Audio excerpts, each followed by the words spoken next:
Yay Networks. 13 has been my lucky number for a while. Like, it's always a sign of good things to come for me. This is 13, a Taylor Swift fan podcast, breaking down every song, every Easter egg, every era, and every theory. Hosted by the biggest Swifties, Nick Adams, Anna Szabo, Amy Nichols, and Lacey Gee. Welcome to 13, a Taylor Swift fan podcast. My name's Nick Adams. I'm Anna. Amy. And I'm Lacey Gee. And today we got to break down quite possibly Taylor Swift's most popular song, most well-known song. Am I going too far out on a limb saying that? I think it might be. I mean, it's so recognizable. Everyone in the world knows Shake It Off. It caused an earthquake. It sure did. That's right. It sure did. So this is track number 6 on 1989 Taylor's version, and Shake It Off was written by Taylor Swift, Max Martin, and Shellback.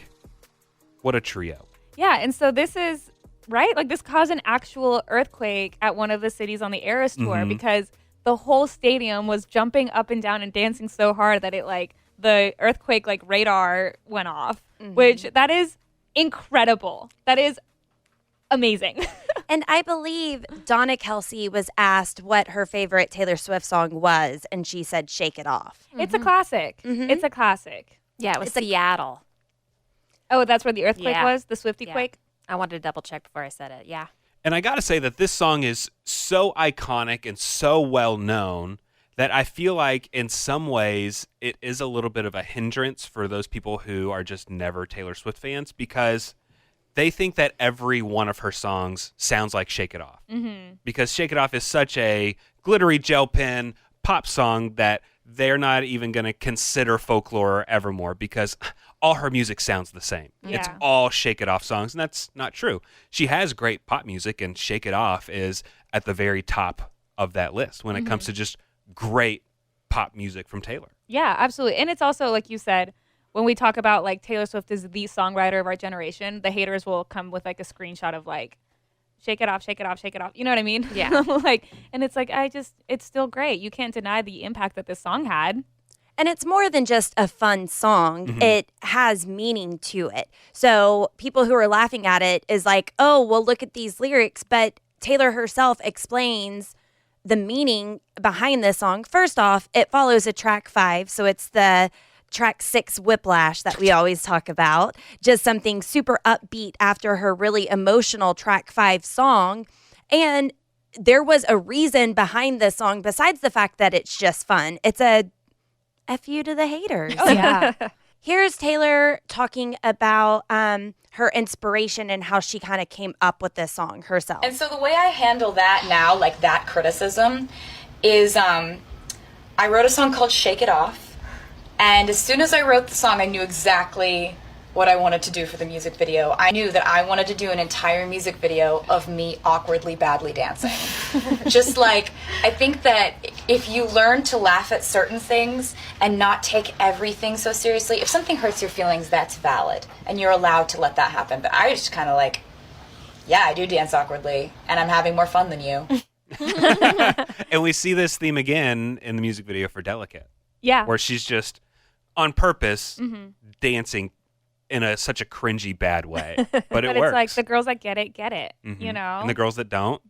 And she's so good about taking her own advice in that kind of way too, because I mean, and we've said it multiple times, but in this era, the 1989 original era in 2014, Taylor was huge. She like was one of the biggest pop stars in the world already. And this is the mentality that she has of like, yeah, y'all can criticize me all you want, but I'm going to shake it off. And then you also look at her now. Like, she's even bigger than she was then, fame-wise, and even probably arguably getting even more criticism all the time.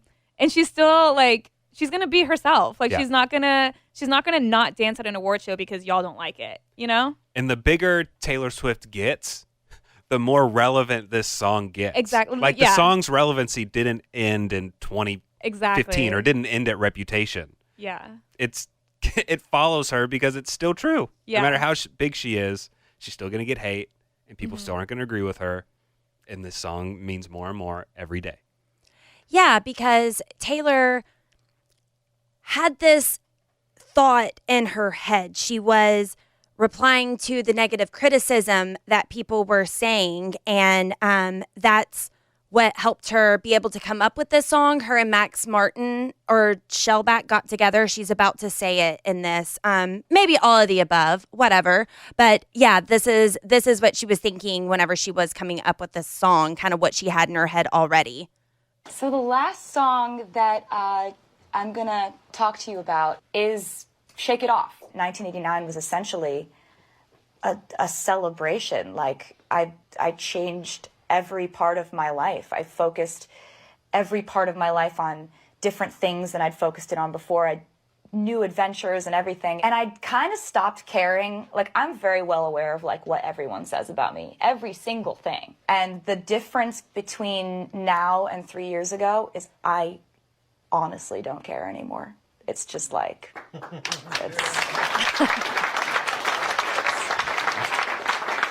and life is much better that way. And I kind of wanted to write something that sounded like the way I feel about all that.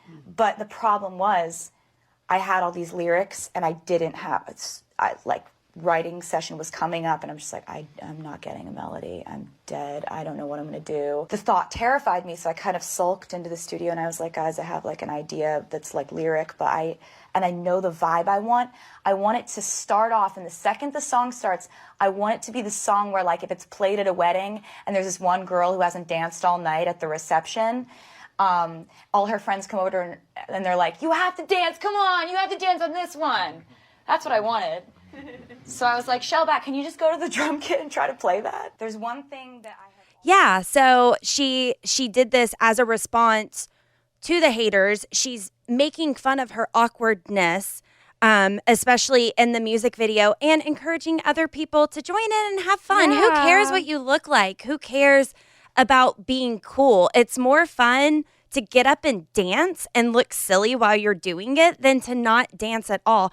I love to dance. Can I dance? Absolutely not. Retweet. None whatsoever. I look silly. I'm having fun. I don't care. And it's therapeutic, and it's so great. And Nick, I don't know if you remember this, but when we went to go see the Eras Tour movie in theaters, it was like the first weekend that it was available. And going into the movie, remember, we like weren't sure. We're like, are people going to dance in the theater? Are they not going to dance? Are we going to sit there and watch? Like, what's the vibe? And since we went the day it opened, the theater that we were in was packed. It was full, and it was us and Blair and Ryan and our friend Justin came also. And so everybody was just kind of like, I want to dance, but I don't want to dance. I don't know. And then when it got to 1989 with Shake It Off, that's when everybody in the theater stood up and started dancing. I love that. I feel like that was kind of the moment where everybody was like, okay, let's just have a good time. Like, let's go. And then everyone sat back down for surprise songs. Sure, yeah, definitely. You know? And I got to say, there was several girls sitting in front of us, younger girls, older elementary school-ish aged girls. Yeah. And they had a blast during Shake It Off. Off. Yeah. And I got to tell you, my daughter, she's 5.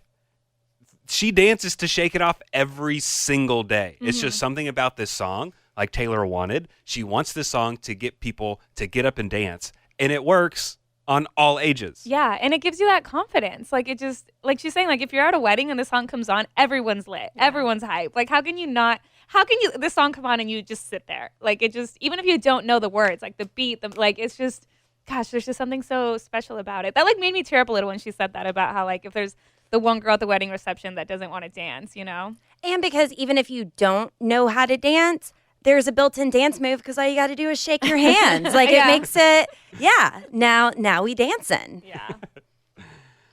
Do we need to get into these lyrics?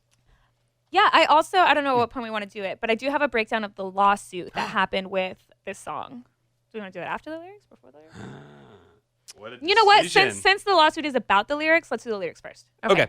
All right, so let's get to these lyrics. This episode is sponsored by BetterHelp. What is something you would do if you had an extra hour in your day? Would you go for a run, take a nap, read a book? I know what I would do. I would take my dogs for a walk. My dog always wants to go on a walk, and he goes where his leash is to my cabinet, and I never take him on a walk, and then I feel guilty. If I had more time, I would. Also, if they weren't a beating to walk, I would. That's what I would spend my extra hour on. But a lot of us spend a lot of times wishing that we had more time, and if your time was unlimited, how would you use it? That's so true, because also a lot of times I feel like we're always looking forward to something and never really appreciating the time that, like, in the present. And therapy can really help you find out what it is that matters to you, what your priorities are, how to best utilize your time. That's one of the many things that I've benefited from therapy, is being able to schedule myself better and devote my time to what I should be devoting my time to, besides walking my dogs. I love to be able to bounce ideas off my therapist at BetterHelp and talk to her about concerns, about putting up boundaries, about how to empower myself to be the better version of myself and spend time doing what I need to do and not feel so rushed throughout life. If you're thinking of starting therapy, give BetterHelp a try. It's entirely online, designed to be convenient, flexible, and suited to your schedule. Just fill out a brief questionnaire to get matched with a licensed therapist and switch therapists anytime for no additional charge. Learn to make time for what makes you happy with BetterHelp. Visit BetterHelp.com/Taylor Swift fan today to get 10% off your first month. Again, that's BetterHelp, HELP.com/Taylor Swift fan.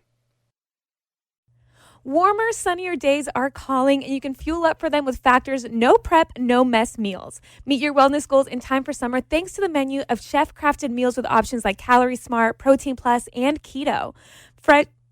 Factor's fresh, never frozen meals are dietitian approved and ready to eat in just 2 minutes. So if you only have a few minutes between meetings during the day, or you get home and you're just so hungry but you have no time to cook, Factor is where you should go. They have 35 different meals and more than 60 add-ons to choose from every week, and you'll always have new flavors to explore.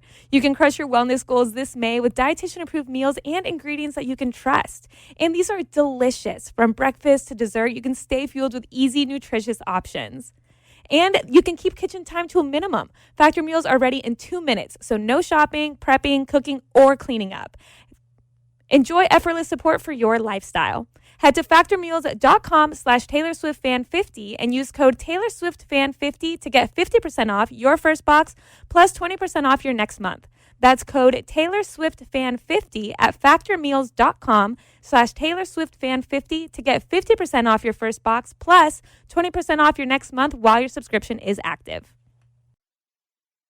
She starts off by saying, I stay out too late. Again, another Taylor Swift song. It's hard to just say the lyrics. I know. Got nothing in my brain.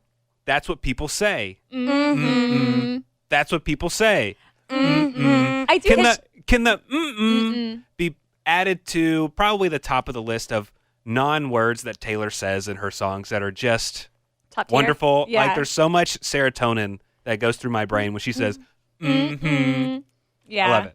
And it's just, I mean, this is obviously just like a direct, response to the haters, like we've been saying. But I do like how it is just so straightforward. Like, this is what they're saying about me. Like, that's what people say.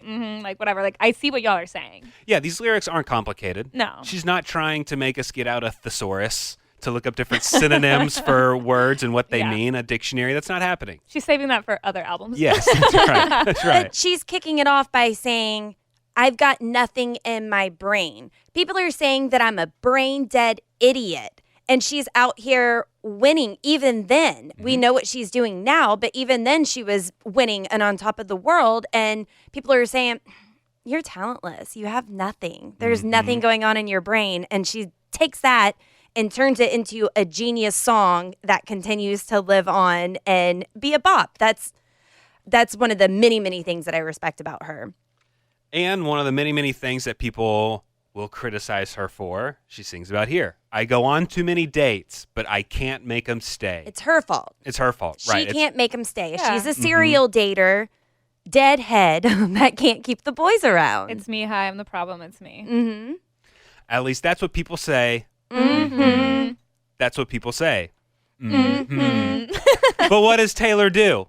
I keep on cruising. Can't stop, won't stop moving. It's like I got this music in my mind saying it's gonna be all right.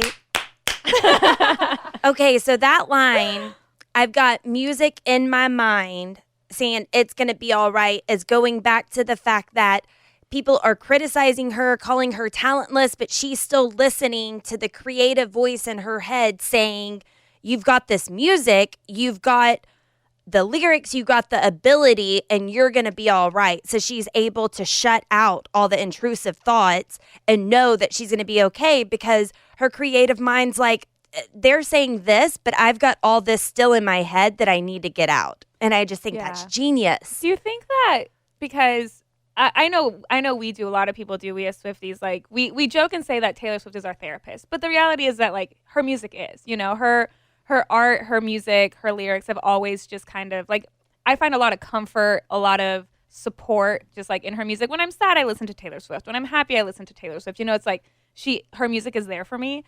I wonder if she has an artist like that. Like, who is Taylor Swift's Taylor Swift?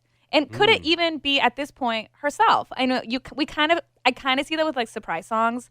When she mashed up 15 with You're on Your Own, Kid, that was, I think, top tier, heartbreaking, full circle. Like, she was kind of talking to her younger self, you know, and it's like you're gonna be all right. Like, she's telling herself, I'm gonna start crying. She's like, she's telling herself like, you're gonna be all right. You're gonna be okay. There's a lot you don't know in life, but you're gonna make it. You're gonna be good. And so I always wonder that, like, who does Taylor Swift turn to when she like needs like music and art like that? And I wonder if it's her own, you know, or maybe just, I mean, I guess songwriting is what she turns to. Anna, add it to the add list. it to the list. You Add have it to the list. That's how would I thinking, phrase too. that? Who is We'll just your replay this clip. Who is your Taylor Swift? We're gonna forget. We always forget why we add questions. Just write the note down and we'll figure out how to say it later. But that's a really great question because whenever we see Taylor Swift at award shows, she's singing everybody's songs. Yeah. It's impressive how much music she knows. Yeah. So who is she truly a fan of in that aspect? I mean, I don't believe her to be fake. So I do think she's a fan of all the artists that she's up and singing. She respects everybody for the art that they're putting out. But who is she a fan of in that inspirational way, in that therapeutic way that Anna said? Yeah. Yeah. I mean, we see that she inspires herself. You know, her past music inspires her more recent stuff. So absolutely. Yeah. So I don't know. That's just always what I wonder. And I kind of thought about that when she went to the premiere of her movie and she was in the theater watching herself. I was like, finally, Taylor Swift can experience Taylor Swift on such a grand scale. You know? The biggest. And when she was in Vegas after the Super Bowl, she got to be drunk at a club when Taylor Swift comes on. That is the epitome of girlhood. Like, I'm just so happy that she's so happy right now. But I've just always wondered, you know, what she turns to. Ooh, I mentioned Donna Kelsey loving this song, but we've seen Travis Kelsey dancing many times to Shake It Off. Yeah, you're right. Yeah, You're this song absolutely right. and Love Story. He's jammed out many times, but I'm talking about out in public without Taylor Swift. Yeah. We see him dancing along at the Eras tour, which is just love. He's absolutely love. Nick, I kind of feel like Travis Kelsey is like you. Like, he's like a pop girly. Tall, nice beard, muscly, handsome, Talented, athletic, gritty, loves Taylor. known for being the best, like right. top of his game for sure. Hall of Just like our very Fame. own Nick Adams. And You're I see no right. difference. You're right. The Venn diagram of Travis Kelsey The overlap. and Nick Adams is It's a actually- circle. But the circle becomes a heart. Hey, you know what? In all seriousness, I could see your love story kind of like the way that you respect your wife and your love story is also admirable. Travis Kelsey and Taylor Swift have a different kind of love story because of everything else that she's been through, the ups and downs, and then finding her own Prince Charming. But you've always been your wife's Prince Charming throughout the way. Minus a gap. I don't know, but you're Thank very you. respectful of your wife, Thank you. and y'all have an outstanding love story as well. Thank you. I did just think of another way me and Travis Kelsey Let's hear are it. similar. Both of the women in our lives are the breadwinners. Isn't that great? And blonde. We're kept men. That's what it is. That's right. And, And beautiful blondes. And beautiful. Yeah. Yeah. Yeah. Incredible. But the reason I said that is because Travis is a 1989 pop girly. Like, he is always dancing during Shake It Off, like always dancing during the 1989 era. And when like we first caught wind that they were dating before he attended any of the shows, in an interview they had asked him, like, what's your favorite Taylor Swift song, or what song are you hoping to see in concert? And he said Blank Space was his favorite song, Nice. or one that he was looking forward to, or one of those things. So he's He's a pop girly, and it's so funny because he's so cute in the way that. Oh my God! Sorry, totally different. Travis Kelce. Did y'all listen to the latest episode of New Heights? I've heard clips. I've seen clips. So they do no jump questions, and there was a Swiftie that sent in a question, and her username was Cornelia Street Girly, and so Travis is reading it, but it's like Cornelia Street, like ST Street, and he's like Cornelius T Girly. Cornelius T Girly, Oh, and no. Jason's like, yeah, maybe I think Cornelia. They like really struggle with like how They do you haven't gotten pronounce to the Cornelia Lover Street? album yet, guys. And it's just so funny. Like it made me smile so big that he was just like Cornelia Street Girly. Yes. And then he like answered the question that she had. But I thought it was so cute. Like he's just vibing. You know, Well, and that's relatable too because there's so many new Taylor Swift fans Travis Kelce. now. Yes. And I mean, I see it on TikTok all the time. People who are just now listening to some of the other albums that are a full-on Swiftie but still learning her previous music yeah. because they're new. And then that's incredible to watch whenever people are like, "Oh my goodness, I saw someone who just listened to Folklore for the first time and was like, James is a gaslighter." This woman went off on James and it was so cute, so endearing, and welcome to the fun time. Like, you don't have to know everything about Taylor Swift to be a fan. and I would give anything to listen to those albums for the first time again. Same. Like for the first time. And Taylor even said it like in Singapore at one point. She was like, "If you've been here for 15 years or 15 seconds, I'm so happy you're here." You know what? This has really no connection to what we're talking about, but we're just talking about the vastness of her career and how impactful different eras are and stuff like that. So my friends and I, we were talking, and someone brought up, and I just thought this is such a genius idea. Taylor Swift needs her own theme park. It's like Dollywood. Dolly Parton has her own theme park, but you have each era has its own land. How great would that be? I Put it somewhere love this in idea. Nashville.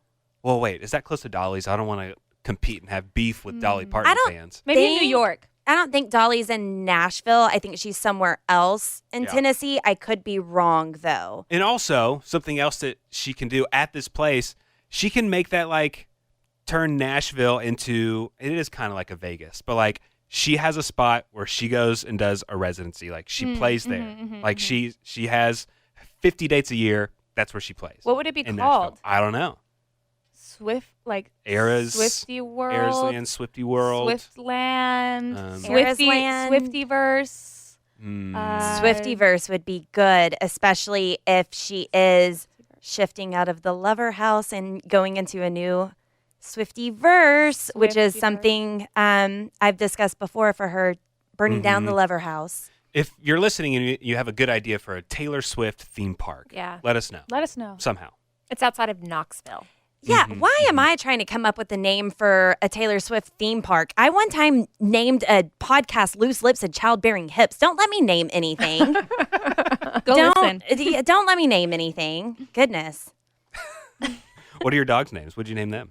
Oliver and Stanley. Those are And- good. Those are fine. Those are Great good. names. Those are great names. And apparently, there's some old school comedians, very, very old school, a duo that was Yeah, Stan and Ollie. okay. A friend asked me one time, he was like, "That's really cute. Is that why you named your dogs that?" And I'm like, "That's adorable. You think that I knew that?" No, I named my black dog Oliver because he's black like an olive. That's the only reason why I named him Oliver. But yeah, somebody didn't was like, know that. "That's really cute." That's yeah, good. I'm very simple, y'all. It was Stanley named after the cup. Yeah, Stanley Pup. He was named after the Stanley Cup. But Wait, like the hockey one. The yeah. hockey one. Mm-hmm. This was pre Stanley. Stanley. Stanley Cup. Yeah. Oh, did you know that, or were you being funny? I thought you might have known that. Well, we got to clear these things up for the listeners. Yeah, yes, of course. yes, the Stanley Hockey Cup. Yes. Yes. I usually do have a Stanley cup, but I forgot it today. I'm very dehydrated. I'm drinking coffee. I feel myself talking fast. I'm so sorry. I think need an you're okay. accelerator. It's like she won't stop moving. Warmer, sunnier days are calling, and you can fuel up for them with Factor's no prep, no mess meals. Meet your wellness goals in time for summer thanks to the menu of chef-crafted meals with options like Calorie Smart, Protein Plus, and Keto. Factor's fresh, never frozen meals are dietitian approved and ready to eat in just 2 minutes. So if you only have a few minutes between meetings during the day, or you get home and you're just so hungry but you have no time to cook, Factor is where you should go. They have 35 different meals and more than 60 add-ons to choose from every week, and you'll always have new flavors to explore. You can crush your wellness goals this May with dietitian approved meals and ingredients that you can trust. And these are delicious. From breakfast to dessert, you can stay fueled with easy, nutritious options. And you can keep kitchen time to a minimum. Factor meals are ready in 2 minutes, so no shopping, prepping, cooking, or cleaning up. Enjoy effortless support for your lifestyle. Head to factormeals.com/TaylorSwiftFan50 and use code TaylorSwiftFan50 to get 50% off your first box plus 20% off your next month. That's code TaylorSwiftFan50 at factormeals.com/TaylorSwiftFan50 to get 50% off your first box plus 20% off your next month while your subscription is active. Summer is right around the corner and we love to have fun, but we're all really well aware that it can get expensive. And when you have financial goals, you need to decide what's worth it. A Chime checking account helps you reach your financial goals while still enjoying your summer. Are you traveling at all this summer? Maybe to hit up another Eras tour date?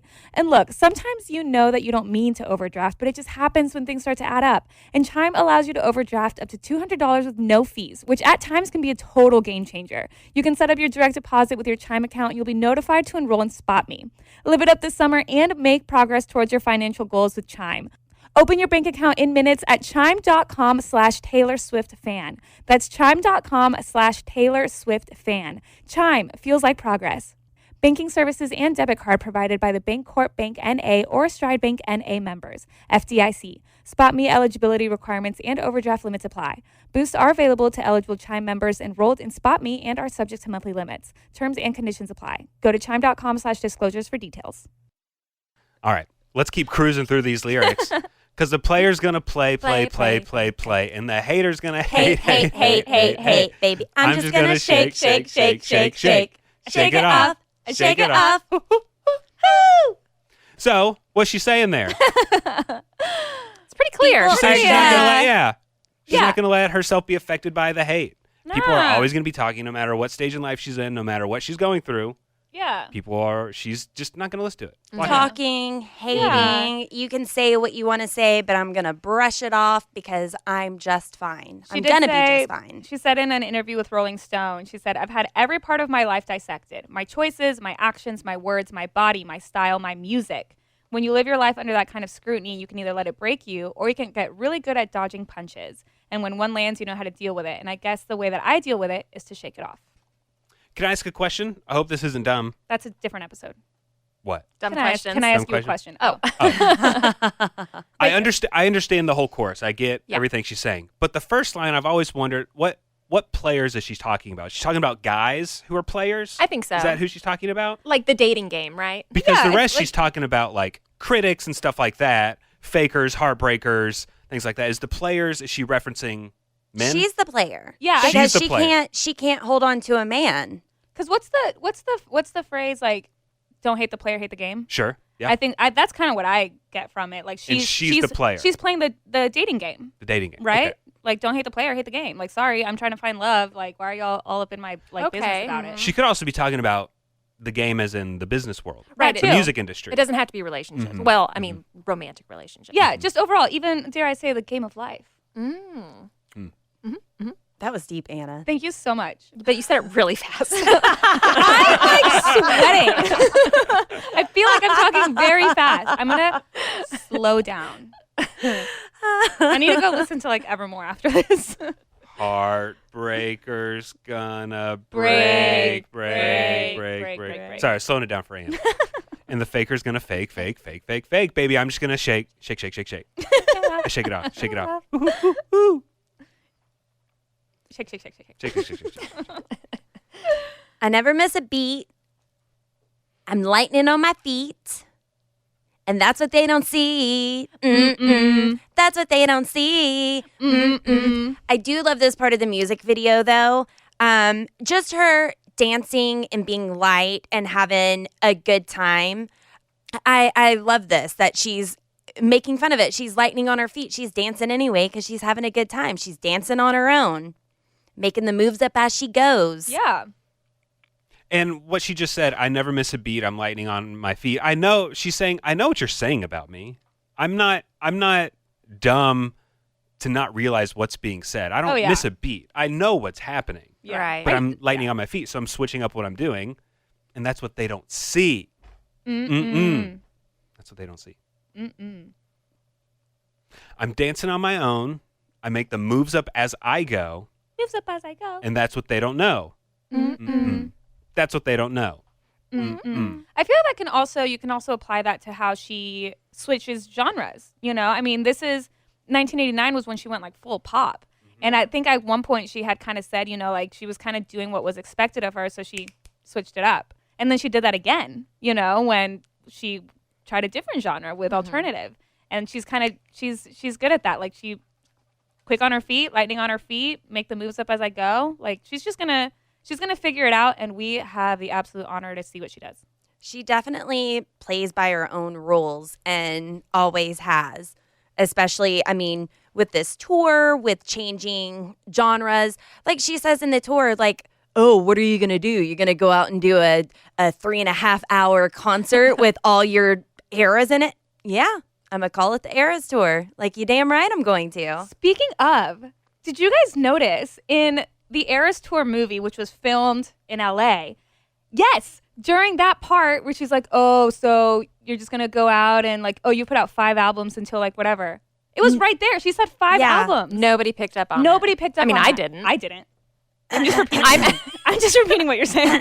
I've mentioned that before. Not that I picked up on it, but yes, other people have said that always bothered them. What is the 5th album? Dang, I'm not listening to you. Oh, I know. You should. 13 a Taylor Swift. Amy, subscribe. 13 a Taylor Swift fan podcast. You're the closest one sitting to her, too. I don't know. But I keep cruising, can't stop, won't stop grooving. It's like I've got this music in my mind saying, it's going to be all right. It's going to be all right.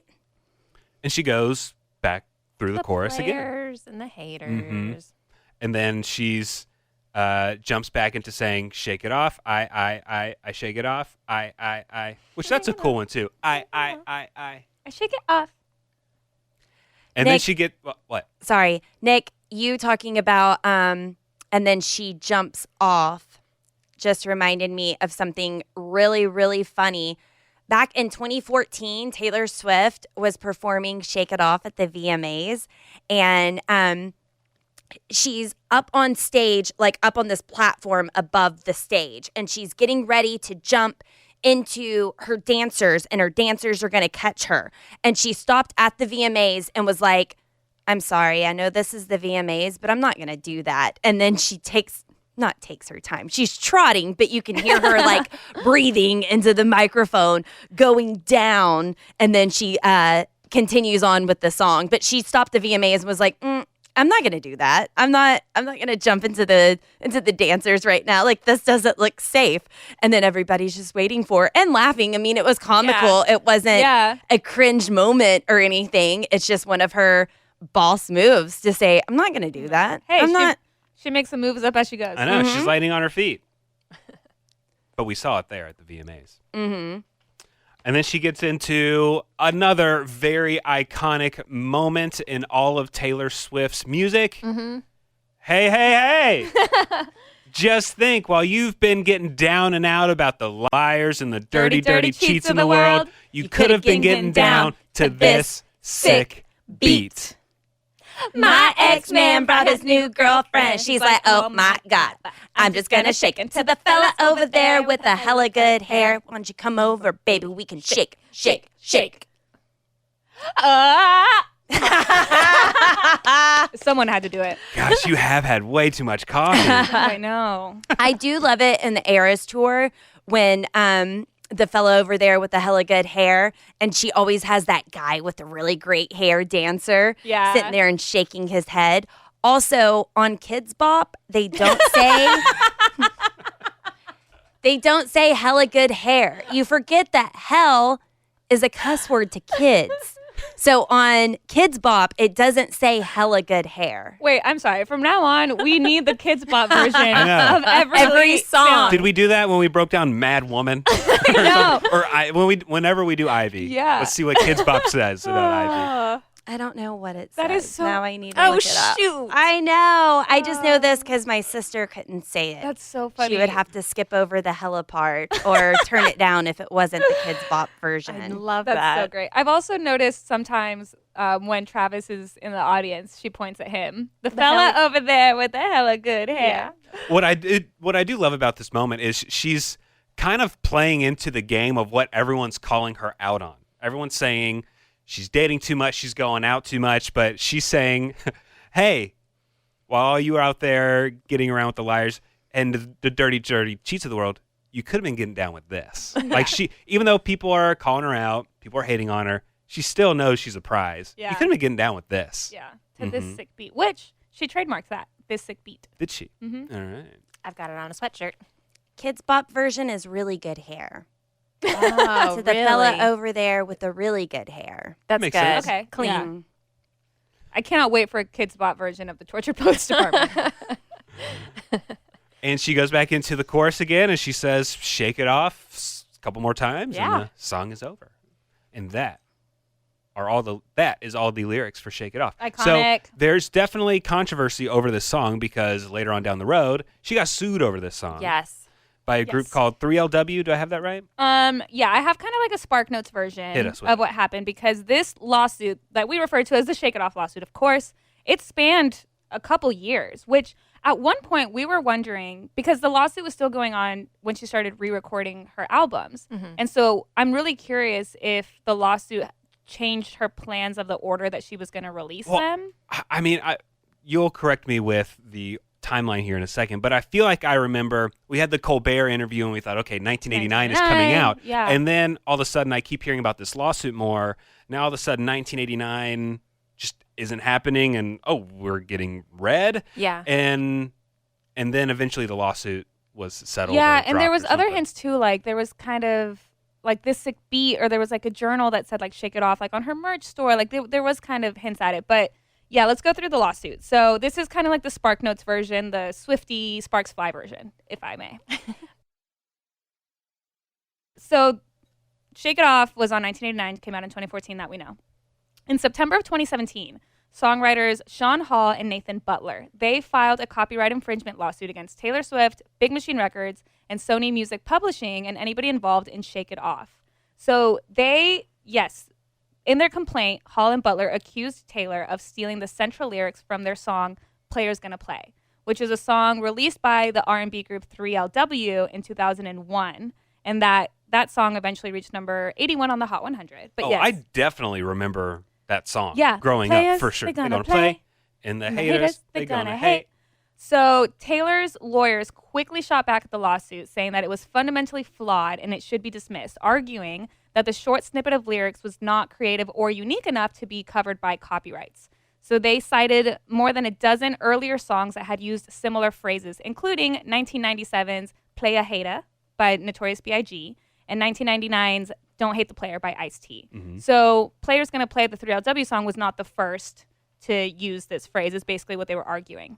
So then a few months later, a federal judge agreed with those arguments, ruling that American pop culture had been heavily seeped in the concept of players, haters, and player haters back in 2001, and that no single artist could claim a monopoly on such a concept, is what the judge ruled and dismissed the case in February of 2018. So we thought, okay, that's that.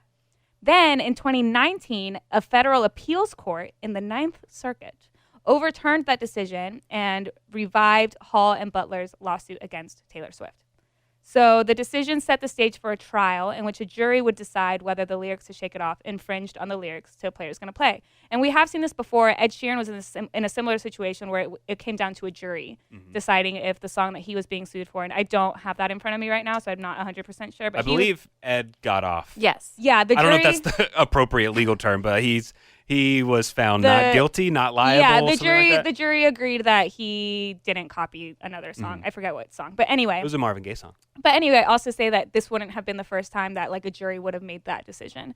So then in December of 2022, Taylor and the two songwriters who claimed that she stole these lyrics to her hit Shake It Off reached an agreement to end the copyright lawsuit, which went on for 5 years. So from 2017 to 2022 Yeah. was when this all the time span for this lawsuit, but she started re-recording her albums in 2021, or maybe started working on them sooner, but we got the first Fearless Taylor's version in 2021. Easy for me to remember because that's when we started our podcast. That's right. Yeah. And then when she was on Stephen Colbert, she was promoting for Fearless, and she hinted at the pizza on the mood board and all that. So we were all assuming 1989 would be next, and then Red was announced. Or it came out in November. Yeah, but this wasn't fully settled until December of 2022. Yeah. And I think they settled out of court, so we don't really know the full details on I wonder that. if she thought she was going to be settling a little sooner and just the loose ends just weren't tied up. Yeah. She had already made the Colbert announcement. The loose ends weren't tied up, and she's like, That's another Red? question I have for Red's Taylor. fine. Like, are there any Easter eggs that you planted, but it like ultimately just didn't work out? Backfired. Yeah. But yeah, and then in the initial claims, like in 2017 when they first decided to sue her, she had released a statement saying something along the lines of like, you know, when I was growing up and I was a kid, that was just such a common thing. Like, hate the player, hate the game. Like, she was like, that was verbiage that I would hear on the playground. You know, like it wasn't like I heard 3LW song and then decided to just like rip it off. Yeah, you didn't come up with that. Right. Which is why it was dismissed originally, because the first judge was like, yeah. Makes sense. But also Taylor is such a big artist. Ed Sheeran's a big artist. They get hit with copyright lawsuits all the time that we don't even hear about sometimes because they just don't make noise. But this one went on for 5 years. And there is a documentary about it. Taking on Taylor Swift is a documentary. It's currently streaming on Amazon on Prime Video. If you're It's interested about the to check it lawsuit? out. Interesting. Yeah. Should have watched that. should have. And then also, the hidden message for the song is she danced to forget him. Ooh. Which is kind of the whole basis of 1989 in a way, not dancing necessarily to forget somebody, but just dancing and having a good time and not being worried about relationships. Yeah. Her single era. Mm-hmm. Her whole vibe. Who wants to hear a rumor? Who's ready? Okay, I love Shake It Off. Thank you, Shake It Off. The end. This has Next nothing chapter. to do with Shake It Off. Oh, okay. I was like, what?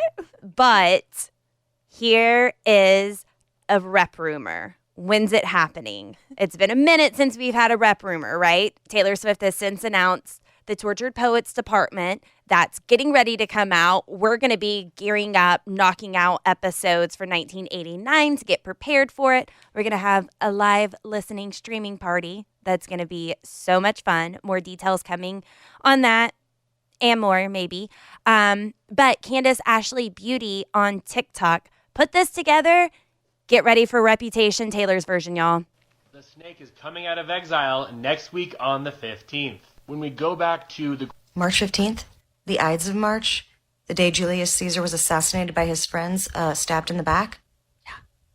So there's that. And then, of course, March 16th, Snake Saturday, the day that St. Patrick drove all the snakes out of Ireland. What you got coming, Taylor? What you got? What you got for us? We want to know. Hey, Not know I that. don't hate the ideas there. She might be onto something. Yeah, anything is possible in the world of Taylor Swift.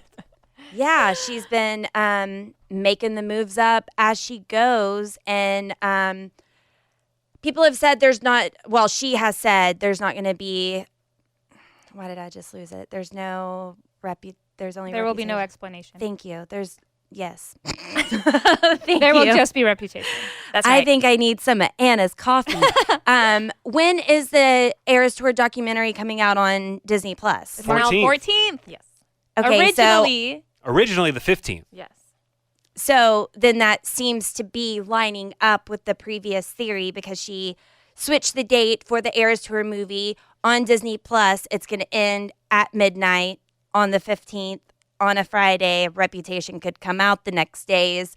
The Snake Day, let's see if she surprise drops something before Tortured Poets Department. Is it going to happen? She plays by her own rules. We'll see. She does play by her own rules. I do feel like anything is possible. I think in my gut, if something were to happen on the 15th, I feel like it would be a live Eras Tour album. because, you know, we were like, why did she move up the release date of the Eras Tour movie? Turns out Disney Plus does that a lot, like as a marketing technique. They will like announce a release date for a new show or anything, and then a few weeks before they're like, oh, we're going to move it up and make it earlier. And it's just like a marketing tactic. However, Taylor Swift is in a different realm of that because it's not like it suddenly became anticipated, right? Like it's always been anticipated. And then I remembered, or I saw somewhere or something, when she released the Long Pond studio sessions on Disney Plus, a few hours after it was on streaming, that's when we got it available on like Spotify, like the album version. Excellent. On Spotify, just a few hours after it was on Disney Plus. And that's what makes me think that nothing is far-fetched, you know? Like anything is possible. Maybe something related to Reputation, but I feel like if I had to put my money somewhere, I would think it's like an Eras Tour live album. And then I saw someone on TikTok or Twitter or somewhere say that maybe the reason that she's been throwing up the twos could be because, you know, because we've been wondering, like, is the tour going to change after the Tortured Poets department? And it's like maybe she's doing Eras Part 2, you know, like Eras Tour Part 2. Like, And just changing things up. Like, hey, watch the whole movie. That's Part 1. And then we got Part 2. And then Yeah. we'll get a second movie Yes. of Part 2. That would be great. Like for Part 2. Did you Anything see, is possible. Did you see on this recent leg in Singapore, whenever Taylor's performing Midnight Rain and she says, he only thinks about me whenever I'm on TV, or he never thinks about me except for when I'm on TV. And she always does the really cute, like Anna just did, and she sticks her tongue out. She did it too the other day. Yeah. So She's crazy. And Taylor Nation has been tweeting that a lot too and like using it in their captions. And they also posted that other thing. The two With sisters? the Yes. cats. Yeah. Yeah, or the cat. You got two sisters coming or something? Yeah. What was Yeah. that about? I don't know. Mhm. We don't know. we'll have to see. She's got so much in her brain. You know, Nice. Way to circle back. before we started this, we were like, oh, you know what? Never mind, because we were recording for a while. I was going to say we've almost got an hour, but there's like 10 minutes of dead air before we started talking. Never mind. That's okay. The point is we can talk about Taylor Swift for a long time if we need to. We do have like 300 episodes of this podcast. All right. Do you guys think that we covered Shake It Off well enough? Will Taylor be proud of our breakdown of Shake It Off? I think so. I hope so. Hope so. Hope she is. All right. Well, that does it for this episode of 13 A Taylor Swift Fan Podcast. If you haven't already, subscribe to us on whatever podcasting platform you're listening to us on right now. And also check out our new YouTube channel. And if you haven't already, leave us a good review, leave us a good rating. All the ways to contact us are in the description of this podcast. And we're going to have a fun listening party coming up for the Tortured Poets Department. So more details on that. And maybe we're planning other things too. Two? We're planning other things too? Maybe. Who knows? Maybe. But join us next time. The next song we are breaking down is track number 7, I Wish You Would. I wish you would. I love it. Thanks for listening. The 13, a Taylor Swift fan podcast. Subscribe for free and leave a positive review on Apple Podcasts, Spotify, or Google Podcasts.